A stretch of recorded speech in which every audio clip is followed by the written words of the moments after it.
Antonio studies figure-eight numbers and thinks he has found a pattern. He claims that each triangular number plus each square number results in each heptagonal number. Antonio shows an example to support his claim. Write polynomials for each type of figure-eight number to determine whether the pattern Antonio noticed is true for every triangular, square, and heptagonal figure-eight number. Use the problem-solving process, justify your solution, and determine if your solution is reasonable. So first, understanding the problem, then we know that Antonio found this one example where the triangular figure 3 plus 4 of the square equals the heptagonal figure amount of points. And we need to know, will that hold true for every single example with these figure numbers? And so we can first write polynomials. Here's our plan to write polynomials for each type of figure number. And adding together the triangular polynomial to the square polynomial, will that equal the heptagonal polynomial? And so first, we just need to find different values for each figure number so that we can write a polynomial. And so the pattern of these figurates is that they just add on a dot on the base each time and they stay proportional. And so using that, I've gone ahead and I made a table with the different figurate numbers.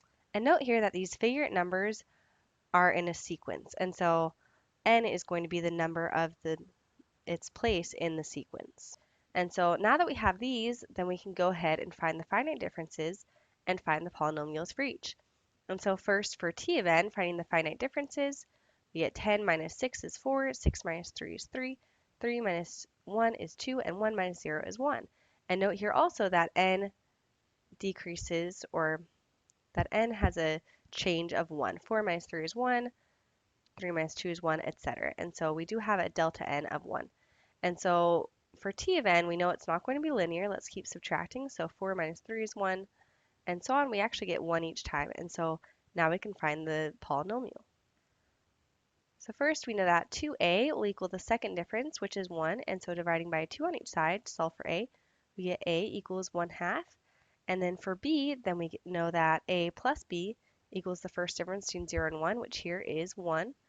And so if a is 1/2 plus b equals 1, subtracting 1/2 on each side, then we know b equals 1 minus 1/2, which is 1/2. And then c is going to be the y-intercept, so when n equals 0, t of n equals 0. And so then our actual equation for that will be t of n equals 1/2 n squared plus 1/2 n. Next for s of n, this one, just looking at the numbers first of all, I just automatically see the pattern, and when we came up with the figure numbers, the square follows a pattern because it is a square each time. Notice here that 1 is the same thing as 1 squared, 4 is the same thing as 2 squared, 9 is 3 squared, and 16 is 4 squared. And so that's just the same thing as n squared each time. And so looking at that, we can see that there's that pattern with squares. And so we know that s of n will equal n squared. And then lastly, for h of n, we're going to do the same thing since we can't visually see a pattern immediately. We'll do the same thing finding the finite differences as we did for t of n. And so here we see that we have a common second difference. So again, it's going to be a quadratic. And so we know that 2a will equal 5, the second difference. So dividing by 2, we get a equals 5/2. And then b, we know a plus b will equal the difference between 0 and 1, the first difference. And so that's 1 here. So substituting in 5/2, then we're going to end up subtracting 5/2 on each side.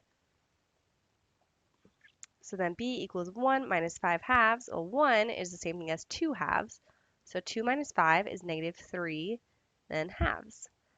And then our y-intercept for this one is going to be 0, since when n equals 0, h of n equals 0.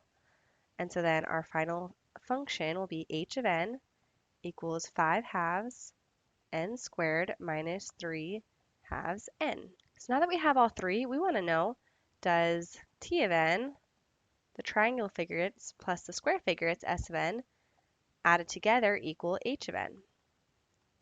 And so we can just go ahead and plug in and substitute in our functions and add them together. So on the left side, adding together any like terms, 1/2 n squared plus n squared, 1/2 plus 1, well that's 2/2, so 1/2 plus 2/2 is 3/2. N squared plus 1/2 n, is that equal to 5/2 n squared minus 3/2 n? And the answer there is no, those are not equal. And so his conclusion is not correct, that this does not work generally for every single figurate.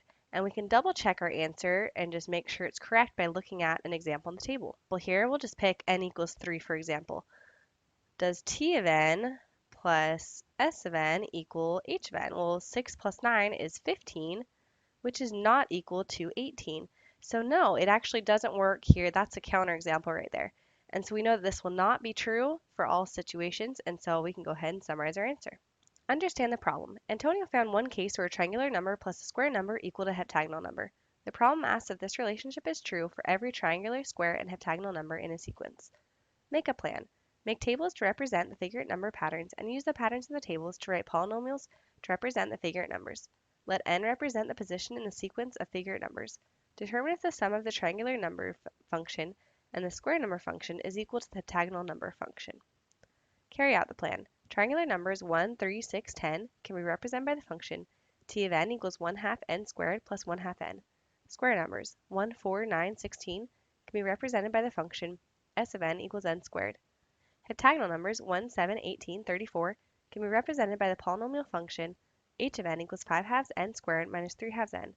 If the pattern Antonio noticed is true for all triangular, square, and heptagonal numbers, then the heptagonal numbers will be represented by t plus s of n equals 3 halves n squared plus 1 half n. Since h of n is not equal to t plus s of n, the pattern Antonio noticed is not true for every triangular, square, and heptagonal figure number.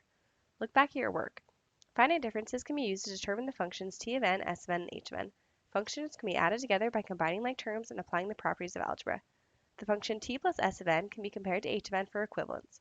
Since t plus s of n equals and h of n are not equivalent, the pattern Antonio noticed is not true for all figure numbers.